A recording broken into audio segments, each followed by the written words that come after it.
Hello, everyone, and welcome to mass media or electronic media, as the case may be, where you're taking this class. We are all the way up to class 12, and we are spending some more time on television. We talked about broadcast television, commercial television, public television, cable television, and streaming, and now we're going to finish off with news television. It's a very important part of what television does, covering covering news, covering tragedy, covering viruses, covering wars, covering attacks, covering all that stuff, debates. Okay, it's a very important part of what we depend on with television. And so I've sort of given it the umbrella title broadcast news, but we're going to talk about all sorts of things. Conflict, I guess, would be another way we could describe it. And I especially want to talk about how we get our news from overseas. And of course, today it's getting very, very fast, almost immediately, but it wasn't always like that. And so I want to go back to the dawn of television broadcasting somewhere around World War II and broaden it out and talk about how people have been getting their news for the last maybe 70 or 80 years or so during the lifespan of television. So we're going to start off with Edward R. Murrow, and he was a CBS radio and TV newsman, and his television show was called See It Now, a very important show in the history of television. And he tackled many controversial subjects, that's for sure.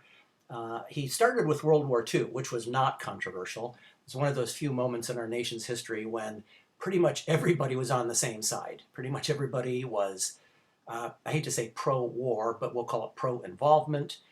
There wasn't much of a draft dodging movement or anything like that. Everybody was ready to go. As soon as we were bombed at Pearl Harbor on December 7th in 1941, there were lines around the block at recruitment centers and things like that to join the military. And so Murrow started there. He started in this very popular era of our nation's history, reporting from London and then going on over into Germany and being accompanied by the troops and going across and seeing some of the concentration camps opened. And so he covered all that, and after the war he was immensely popular. He was incredibly popular, of course. He was really the prime voice on the network that really put a lot of their effort into news. The other two networks were the NBC networks, NBC Red and NBC Blue. And they were bigger. They had a big parent company, RCA, and they could afford lots of big stars. And so CBS, sort of the third network, really, after the two NBC networks, sort of the third network, they put more of their efforts into news. And lucky for them, because right kind of overlapping the Depression, even by a little bit, World War II starts breaking out in the Pacific. It starts breaking out in Europe as early as 1938, 1939. We don't get involved until just about 1942, really, December of 41. But Murrow and the people that he picked, a very high qualified group of people, very good news people. He wasn't just picking people for looking good and having nice voices and things like that, but he was picking very knowledgeable journalists. So he had a wonderful crew over there working with CBS, covering the war in Europe, and there were more people also in the Pacific as well. But I think Europe was the primary focus for the first number of years. That's pretty much the way the U.S. fought the war as well. So after the war, he sort of reluctantly got into television. CBS had the new network, and they really wanted to get it going, and they got their most famous people, their famous news people. And so Murrow had a television show called See It Now, and he covered the more controversial stuff, like I said, World War II wasn't all that controversial. Everybody was, rah rah, and way to go, Ed. But now he's covering segregation and nuclear arms and McCarthyism and things like that, and it's not quite as one-sided. It's not quite 100% on one side, and but he's going to go along, right? He's going to go ahead. What he believes is right, and what should be covered, and so on. And so, probably the primary focus for the next few years would be McCarthyism, and so we need to talk about that a little bit. I think it's a very important time. Also in Hollywood, was affected with all of this too, screenwriters and things like that. So definitely in the media, okay. And McCarthyism affected the State Department and military and lots of stuff. It was a big thing for 5 or 6 years in the late 40s and early 1950s. So this is McCarthy, and Joseph McCarthy, and he was a senator from Wisconsin, and other names. Somebody dubbed it McCarthyism. Also, it could be called the Red Scare, communist witch hunts, things like that, and a overreaction really to post-war communist gains, led by Senator Joe McCarthy. There he is. And so a little bit of background. During the Great Depression in the 1930s, there were a lot of people out of work, and a lot of people thought that capitalism didn't seem to be working very well. Now, don't confuse capitalism with democracy. Okay, a lot of people thought, well, democracy's fine. We want to be able to vote. That's the best thing, but maybe capitalism isn't really the best way, and so there were lots of people sort of trying to tug the country in one direction or another, toward socialism, toward communism, toward fascism, and a lot of people were not really sure exactly, where the right answers were. They just thought that capitalism wasn't really working very well. So some people maybe went to parades or marches or meetings or read newspapers or magazines or something like that.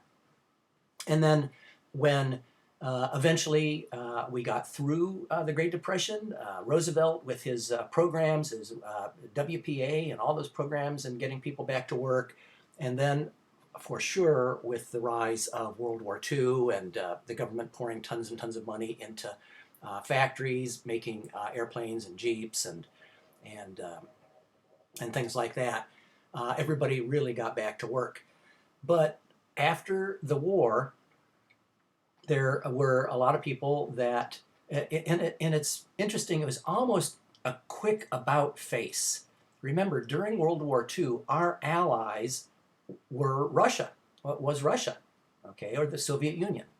That was our ally. We were fighting with the Soviet Union against Germany and against Japan. And then almost on a dime, we are pointing our guns at Germany, and then quickly we start basically pointing our guns at Russia. Okay, it happened almost overnight. It was just the fastest thing, and it's kind of dizzying, really, if you think about it. Now, Russia had very slowly and slyly and underhandedly, I hate to say it, but they didn't get their troops out of Europe very fast. There were some assassinations, there were some coups and things like that, and they had basically been invaded by Europe 3 times in the past 100 years or so.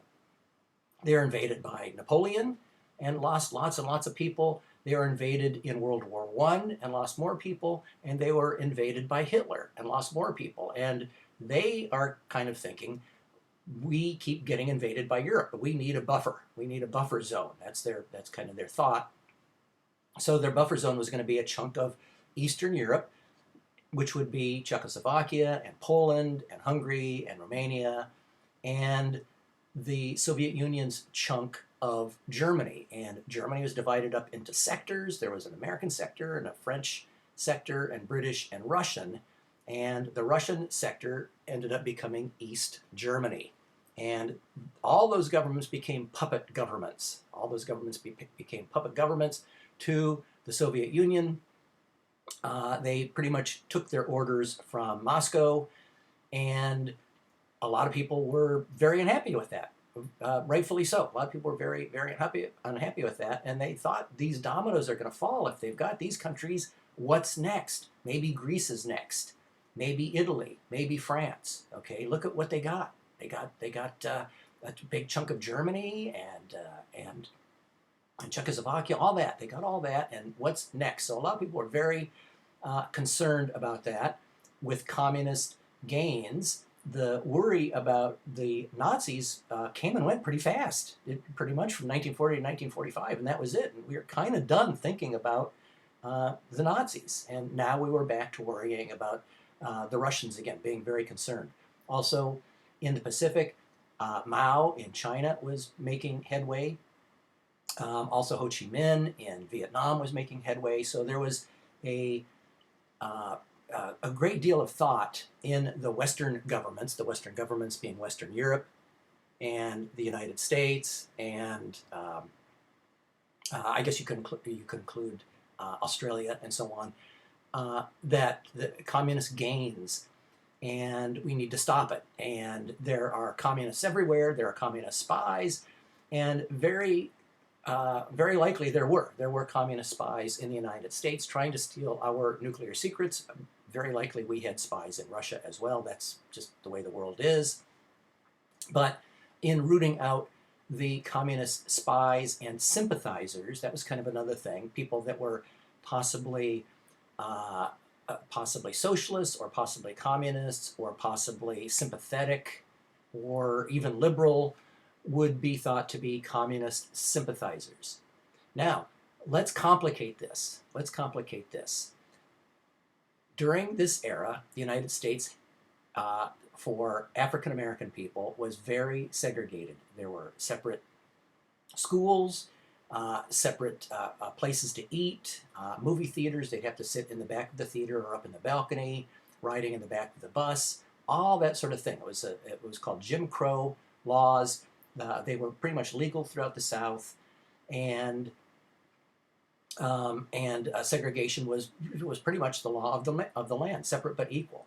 Who is the one party in the country that is fighting against segregation? It's the communists. Yeah, it's the communists. They're the only ones, not the Democrats, not the Republicans. Nobody else is really speaking out against segregation. So that really complicates it. It really complicates it. It's hard to really find good people or bad people. Well, it's easy to find bad people, I guess, but it does complicate it.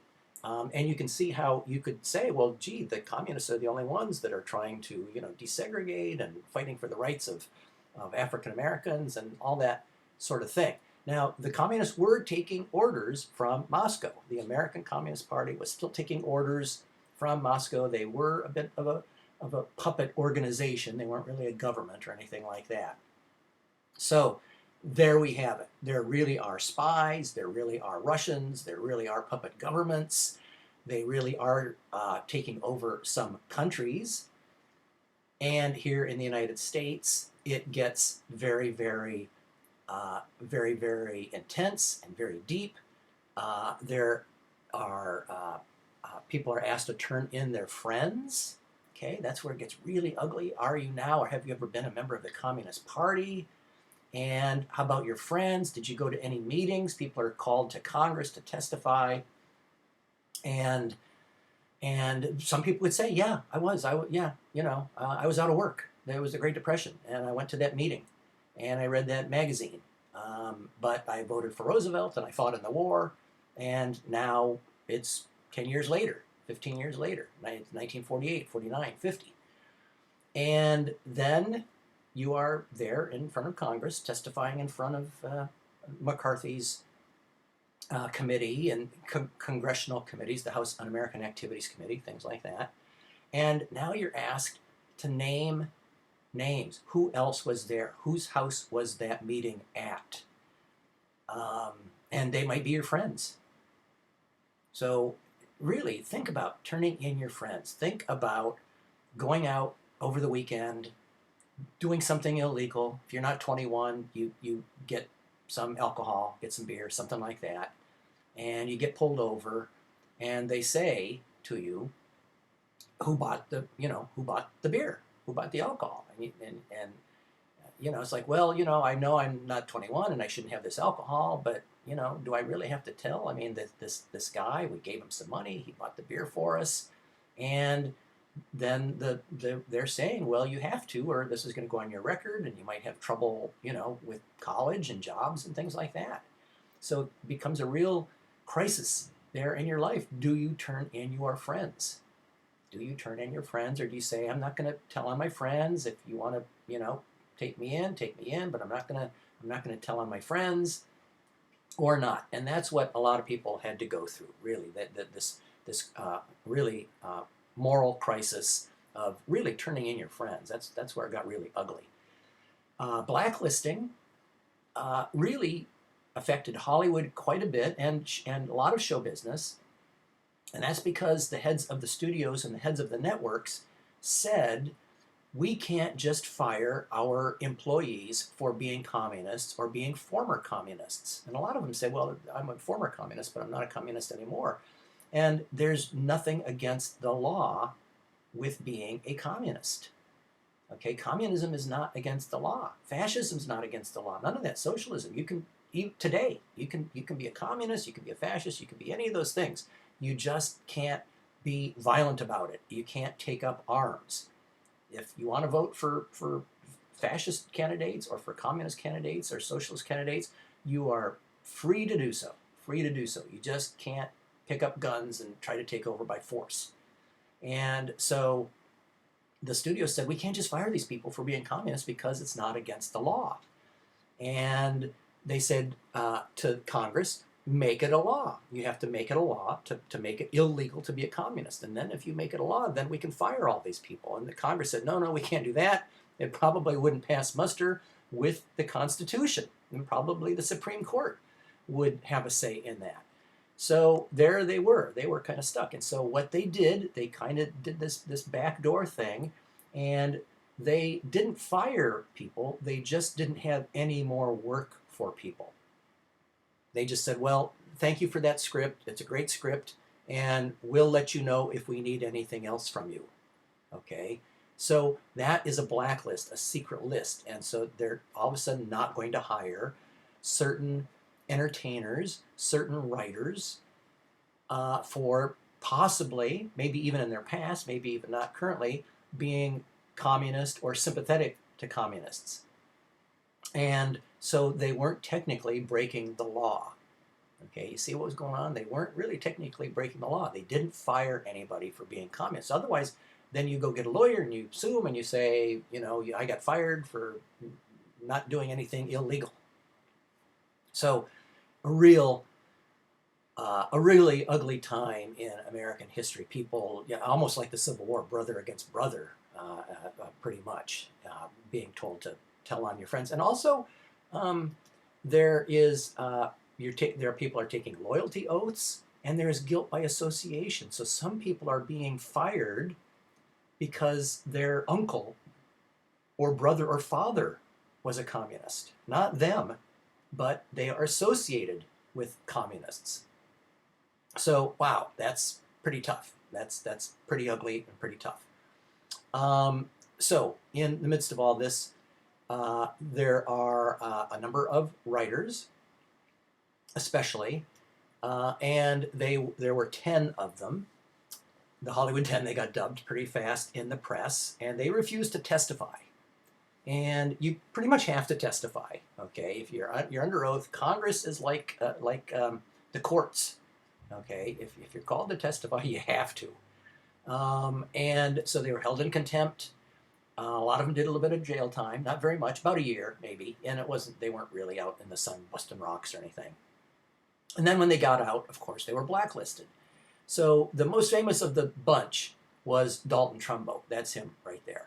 Okay, Dalton Trumbo. And so there is a wonderful film, a bunch of films. This is pretty famous stuff here. There's a bunch of movies. Hollywood, first off, Hollywood likes making movies about Hollywood.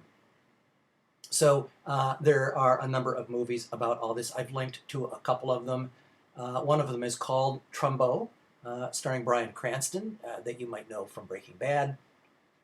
So when we get done talking about Murrow, then pause this part of the video and go over and watch all of this McCarthy Murrow stuff. Okay, I think that's probably the best way to do it, rather than watching all of this PowerPoint slideshow and then going over and watching the links. It's easy to go back and forth, and I would recommend doing that, frankly. But you're at home; you can do whatever the heck you want to do. There is Trumbo, and Murrow took on McCarthy on his show. Okay, so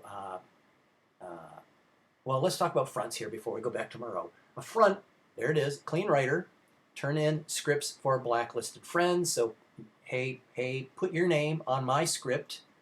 You have a good reputation in Hollywood. You're not blacklisted. And when you get that check, pass it over to me, and I'll cut you, 5% or something like that for your trouble. So that is what a front could do for a friend. There's also a movie called The Front, too. Now, going back to Murrow and McCarthy, Murrow took on McCarthy on his television show, See It Now. And they followed him around and they filmed his speeches and things like that. And then they did an entire show on McCarthy and what had been dubbed McCarthyism. And really showed the big picture and showed how he said he had lists of people and there was no such thing. It was just empty pieces of paper, and he was taking things out of context and all sorts of stuff like that. So I've got a link to a nice Murrow and McCarthy YouTube clip. And as a matter of fact, I got most of today's YouTube clips from a documentary that I would have brought to class. And I was really worried that I wouldn't be able to show it to you all. Here in the US, it was on the History Channel. And so I was on YouTube looking, and I couldn't find anything. I kept searching. And I found a documentary called CBC, which I believe is the Canadian broadcasting company, called Dawn of the Eye, and the eye being television, the unblinking eye. And sure enough, there was this wonderful documentary. It's like a 6-part documentary. It started back in the silent era and goes all the way up to the Iraq War and Tiananmen Square and all of that.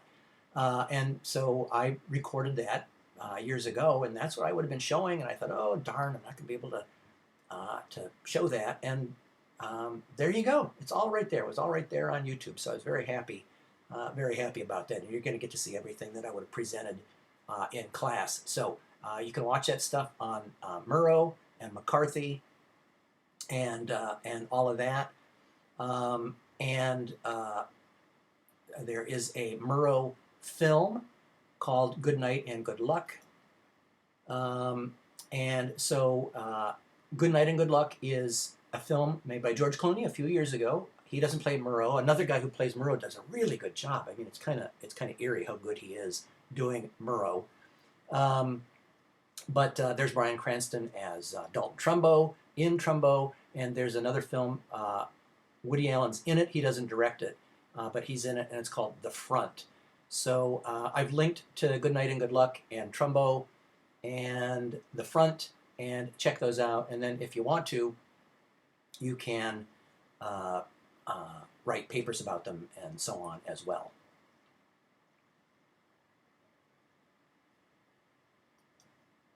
Okay, so moving along, 1960, we have the first presidential debate. It's Nixon and Kennedy. Kennedy was a first-term senator from Massachusetts. Nixon was the vice president under Eisenhower since 1952 for 2 terms. They're both pretty young. They're both in their 40s. Eisenhower was in his 60s, and he was bald, so I guess there's this whole thing about sort of the new generation and the new, people coming in and all that sort of thing. Kennedy was very young. I think he was the second youngest president. I think Teddy Roosevelt was the youngest, and then Kennedy, pretty young, and then I think Obama's in there, and a few others that were in there, or I'm not sure, but in their 40s. It's pretty young to be president. There have been a few Clinton, Obama, people like that. So, pretty important time in television news. Those who saw it on TV, this is the important part, those who saw it on TV thought that Kennedy won, and yes, those who heard it on the radio thought that Nixon won. And so that really drives the point home that how you present yourself is a big part of politics. Now, it used to, we don't even know what Lincoln sounded like. We have no idea what his voice was like, and some of these other people, we barely have recordings of Teddy Roosevelt and people like that. Franklin Roosevelt, most people didn't know that he spent most of his time in a wheelchair, right? He could get up on braces and talk at podiums and things like that. But the press really kind of kept that kind of quiet. Franklin Roosevelt, he had polio. He was mostly in a wheelchair. And he had a nice enough voice and so on. And Eisenhower was a general in the war and so on, but he didn't look what they have termed since then telegenic, right? Good enough looking, photogenic, telegenic. And so here comes Kennedy, and he's a pretty nice looking guy, and young and vigorous and out there playing touch football and all that sort of thing.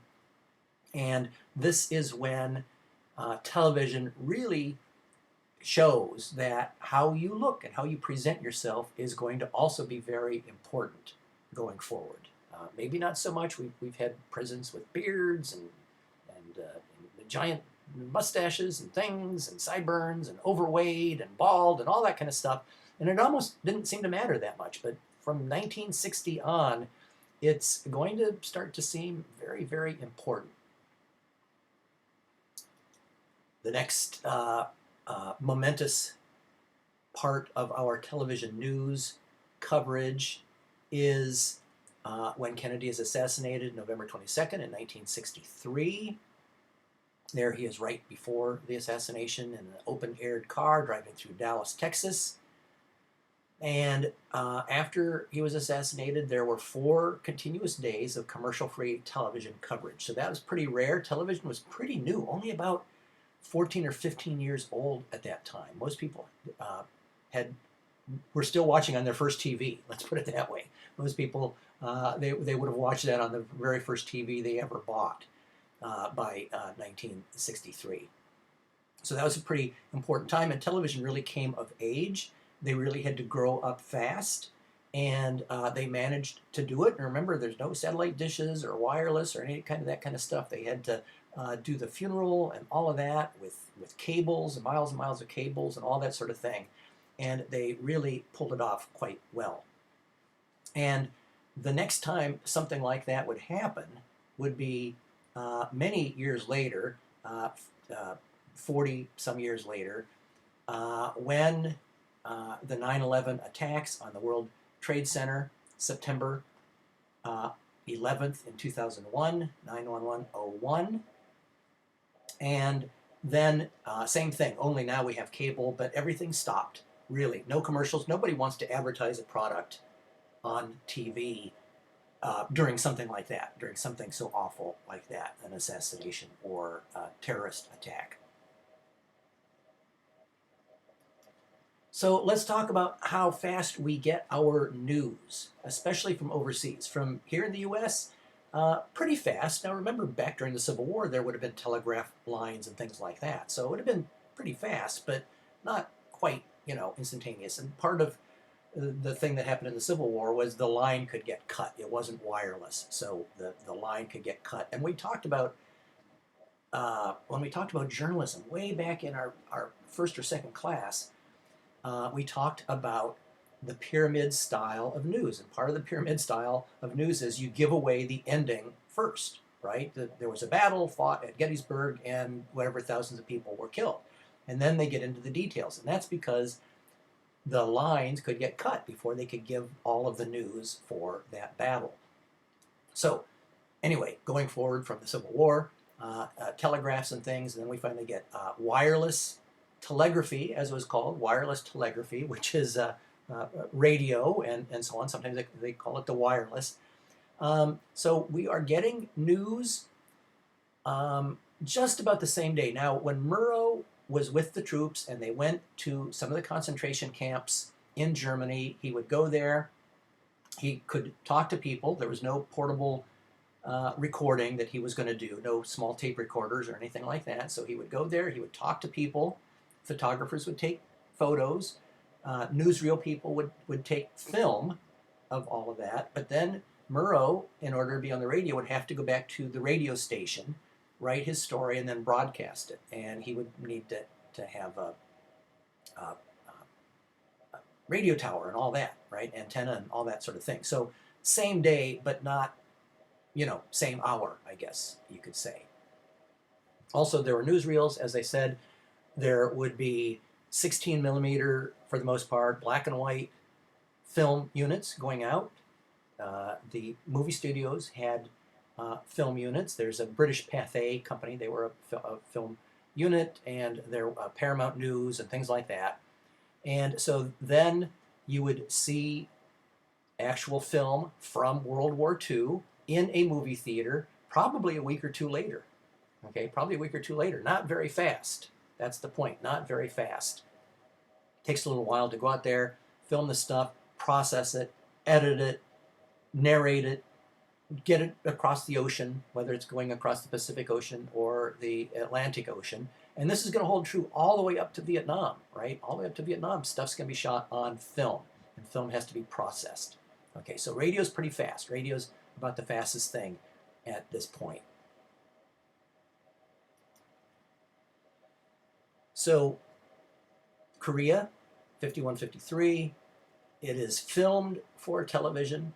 There's Murrow and interviewing some troops, and by then there is audio tape. We had audio tape. We talked about that, I think, very recently. We had audio tape from the late 1940s, and no videotape yet. So he's either recording for the film or possibly for audio tape, and then that film is going to have to, get on an airplane from Korea, and I don't know if the planes could get all the way across the Pacific Ocean in the early 1950s. It might have had to stop in Hawaii. I don't know, but anyway, then on to probably San Francisco and get it all packaged up, and then out over television. And his See It Now television show is only on once a week anyway. Only on once a week. There were evening newscasts. They were only 15 minutes long. So most of that was going to be on longer programs like Murrow's See It Now show. But these little 15-minute news programs, and minus commercials, probably 11 or 12 or something like that minutes. Not a whole lot of time for film. This is the first war covered by television, but it's not really on every day. And so when we get to Vietnam, that's really the war that's going to get covered by television. Reporters all the way up to this point are really unquestioning of the government.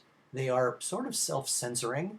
If the government says we're going to win this thing in 6 months, then that's exactly what the reporters are going to report.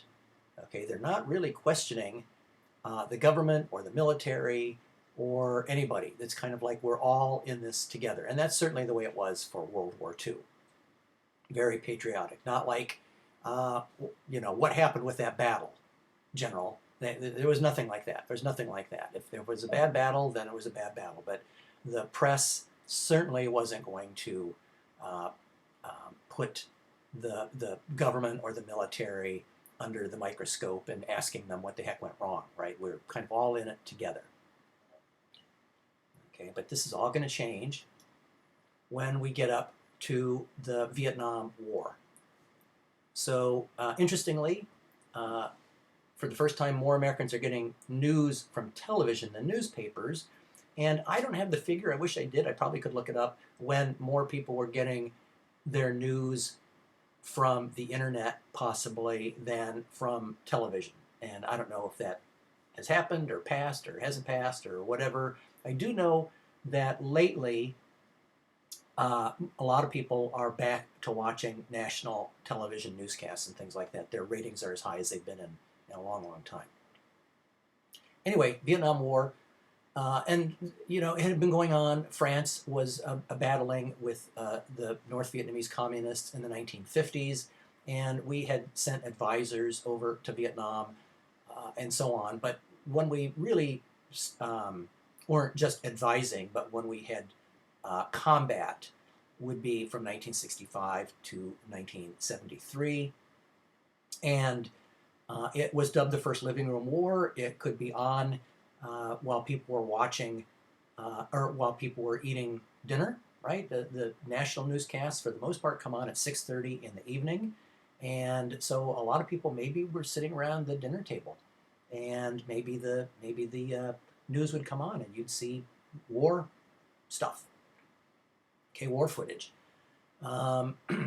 So it got dubbed the First Living Room War, even though, and please don't get confused about this, Korea was the first war covered by television. Okay, so Korea was the first war covered by television. Vietnam is the war that is called the First Living Room War. So, and again, this is being filmed, right? It's still filmed, 16 millimeter film, mostly black and white, shot in Vietnam, flown probably to Japan, and then quite possibly to the U.S., probably San Francisco, and then it would get edited and on the evening news. So at least a couple of days to get pictures from the other side of the world. That's what we're kind of dealing with here. And I've got some more links. So there's a link to the Kennedy-Nixon debate, and there's a link to the Vietnam War on television. So go ahead and you can check those out.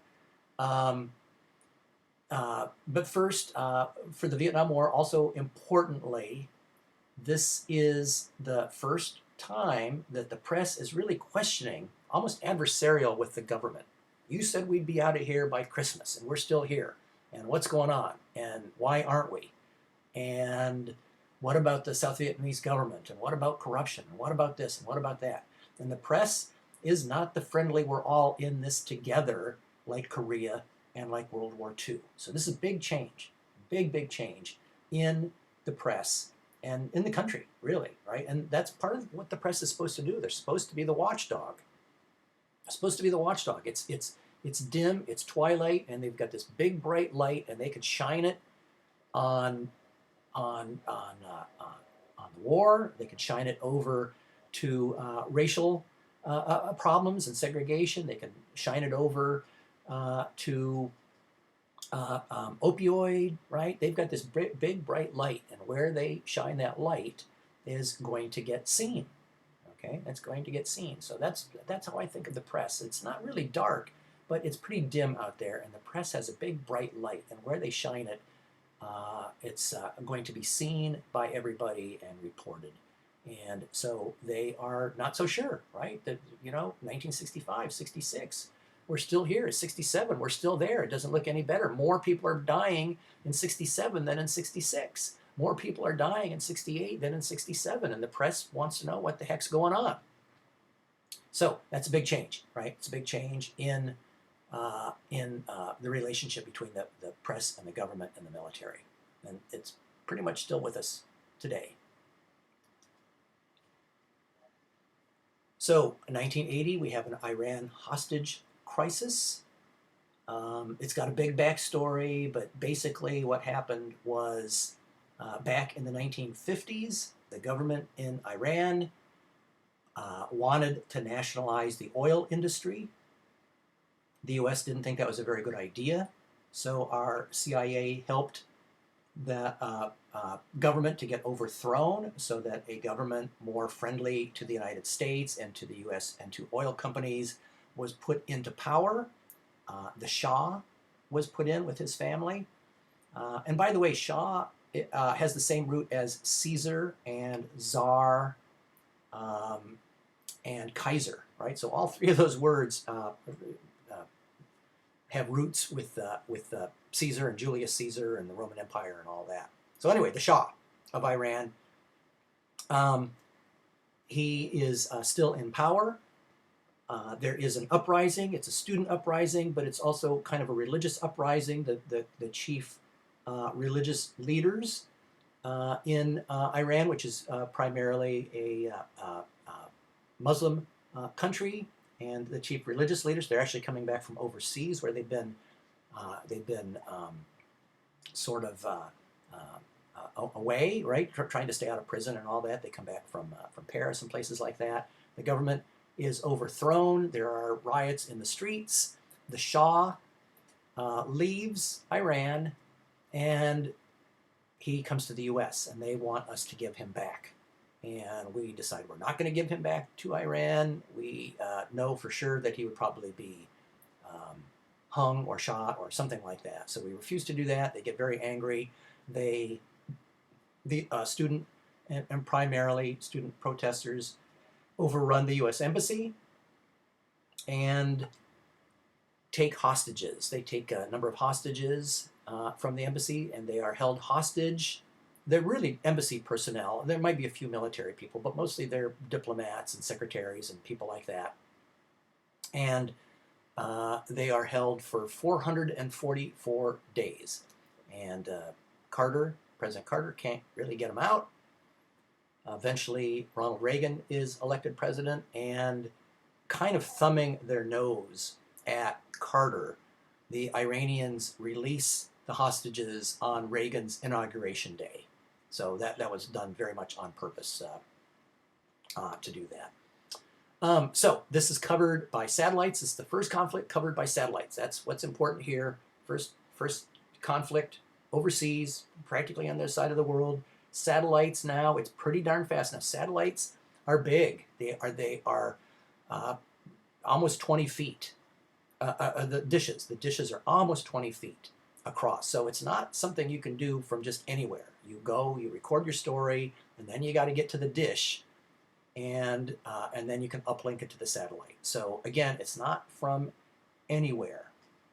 It's from wherever you can, wherever those dishes are. And that's going to go up to the satellite. That's a big thing. The satellite, we've talked about this with the rise of not only CNN, but with MTV and ESPN and cable TV and all that. So the satellites are a really big deal. Okay, satellites allow all of this to happen. And there is a film that is about what happened was a number of people at the American Embassy, before the embassy was taken over by the demonstrators, I guess we'll call them demonstrators, snuck out like the back door, and they hid at the Canadian ambassador's house. Yeah, they got over to the Canadian ambassador's house. For sure, they were trying to find every single American there. They thought their lives were in danger. I think there were maybe 8 or 10 of them at the Canadian ambassador's house, and they're trying to figure out how to get them out. And a CIA type guy, played by Ben Affleck there, who directed the movie too, and this was named the best picture of that year. They put together a crazy plan, very crazy plan, a fake science fiction film. And this fake science fiction film was called Argo, and they needed deserts, and they needed all that strange, otherworldly landscape for their film. And they were masquerading as a Canadian film company. So Canadian film company wanting to make a sci-fi film, and they got access to go to Iran, and they snuck the hostages out. It is a pretty cool story. Big help. The film doesn't quite give the Canadians as much credit as they probably deserve. But anyway, that's Argo. Good movie, tense, all that. Ben did a really good job. Best picture, but he didn't get best director. So there's that. So you can check out Argo, another film for extra credit, and I think I've linked to that as well.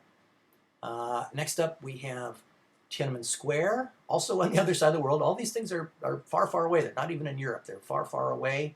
Asia and Central Asia and places like that. Tiananmen Square in China, and both in Tiananmen Square and in Germany, where there are protests in Germany near the Berlin Wall, the world press acts as protection for the protesters. And it's kind of still like that. Nobody wants to be seen gassing or shooting or setting dogs on protesters with cameras around. Okay, generally they don't want to do that. Okay, for good reasons. You're right. You want to put up a good front. And so even in communist China, even in Berlin, even anywhere, now today, cameras are ubiquitous. They're everywhere, right? As we know, with Rodney King and all that, you can be filmed or videotaped just about anywhere. But way back in the 1980s, it was still kind of a new-ish thing with video, right? The TV and video and all of that. So they really act as kind of protection. They felt kind of safe, right? The Western press is here. They're covering some other event. And so the government of China, and they put up this big, tall statue, the Statue of Liberty, I think, or Statue of Freedom or something, sort of handmade. It's not called the Statue of Liberty. I think it's called the Statue of Freedom or something like that. And all these were Chinese students at Tiananmen Square. As of today, if you are on China's Google, they don't have exactly Google, but if you are in China and you Google Tiananmen Square, nothing comes up. It's like it didn't exist, and it's still today. It's more or less forbidden to write about it, talk about it, or do research on it. So the Chinese Facebook, all that kind of stuff, Weibo, I think it is, it's not there. So, but there it is. It did happen. And I've got a link to that as well, Tiananmen Square, from that documentary we've been watching. And East Germany, what used to be East Germany, right? That was the Russian sector. Remember, after Germany lost the war, it was divided up into 4 sections. And their little, maybe, I don't know, quarter or third of Germany, the eastern part of Germany, in the eastern part of Germany was the biggest city in Germany, Berlin. So not only was Germany divided up into quarters, but the city of Berlin within East Germany was also divided up into quarters. Okay, so Berlin, in Berlin, there were lots of people. They were just leaving Berlin and going to the American sector in Berlin and then getting out. And this was going on for a number of years through the 1950s. And then in 1961, they put a wall around East Berlin to keep people from going into West Berlin and getting the heck out of town. So, again, protests, the world press is there. They are acting as protection for the protesters. And you can check that out too. There's another, I don't know, 7-8 minute clip on that. Please check that out. Up to the Gulf War. This is 29 years ago, but news is pretty fast, but again, the dishes are big, right? So if you're going to get it up there, you got to find a big old dish like that. It's not these small things that are not much bigger than an umbrella. Today, you can uplink on your own, and we'll talk about that in just a second. But from the Gulf War, pretty fast for big cities. 6 meters is about 20 feet. And satellite dishes. And there are also media pools. So the press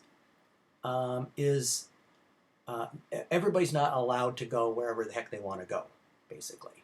And they're saying there's too many of you, and so we'll take a representative, 1 or 2 cameras, and some print reporters, and then you will have to share everything that you get with everybody else, right? So whoever's got the camera, tonight it's NBC, tomorrow it's CBS.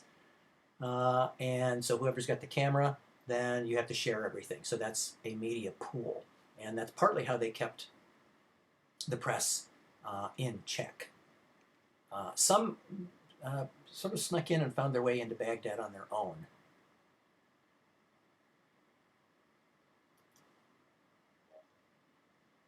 (1993) in Africa, Somalia, Africa, Mogadishu, there is an American effort. There is a famine there, a drought, no crops, no food. People are starving. So we go in to give them bags of rice and things like that. But there are armed militias there, plenty of guns and things, and they're sort of like a mafia family, right? We are controlling this stuff. This is our territory, or maybe just a gang. This is our neighborhood, right? This is our neighborhood. You give us the rice, and then we'll sell it to people. And the U.S. said, no, it's supposed to be free, and it was given by the American people, and all that. And the warlords there in Mogadishu, they are stealing the food and selling it, and all that awful kind of stuff for these starving people. So our troops are there. They're going to try to arrest one of the warlords. They fly into the city. They pretty much have him, but a surface-to-air missile shoots down one of the Black Hawk helicopters. And so, yep, there you go. You can check that out, too. Another pretty good film. Got a link to it. You can watch it for extra credit. Ridley Scott, and so on. Black Hawk Down. And that, again, is another film being made about the news. There's a lot of that kind of stuff. It's, war is inherently dramatic, and it's inherently exciting. And if there is heroism, then it seems like it's going to be a good movie. So sure, Hollywood and television, they're making lots of movies about this stuff. It really stands to reason. So up to the present in our conflict in Iraq and Afghanistan and Syria and so on, currently we're not really at combat, but there are people in combat zones. So it's not like they're going out on patrol looking for a fight, basically, looking to take land or to all that. But we do have troops to this day that are over there advising and so on and helping and in combat zones all these 17 years later. And so there is a uplink, not about as big as an umbrella. You can put it in a backpack and pretty much from anywhere. There are people broadcasting from Mount Everest. There are people broadcasting from the Antarctica.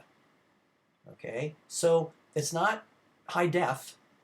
It's kind of herky-jerky, but pretty much, I guess the bottom line is pretty much from anywhere on the planet. Okay, we can get moving pictures from anywhere on the planet. So today, reporters are often embedded with troops. It was a pretty rough place, certainly in 2004, 5, 6, for a while there, even after we had captured the capital. Okay, we had captured Baghdad. We won, right? We won. We put our flag up. Saddam was on the run. We had captured the capital, like capturing Berlin, capturing Tokyo. Okay, we had captured the capital, but our reporters couldn't even go outside their hotels safely. That's how dangerous it was. It was definitely the hardest war to cover for reporters. They're there in the capital with the army, and yet they couldn't roam freely through the streets. It wasn't like that in Vietnam. Reporters could go to Hanoi even, but in Iraq, in Baghdad, reporters really were in danger as soon as they set foot outside of their heavily barricaded hotels and things like that. They'd have to sort of dress up and hide and put on costumes and all that kind of stuff. So definitely the most difficult for press to cover. probably the safest way would have been to just go out with the troops. Okay, they would be doing what they would call an embed, right? We're doing an embed with this battalion, this whatever platoon. Off we go. So here is a reporter live, maybe under fire, quite possibly under fire, but at least they're there with all of the troops and so on. And so there's a couple more films about this, Hurt Locker and American Sniper. And I've linked to American Sniper.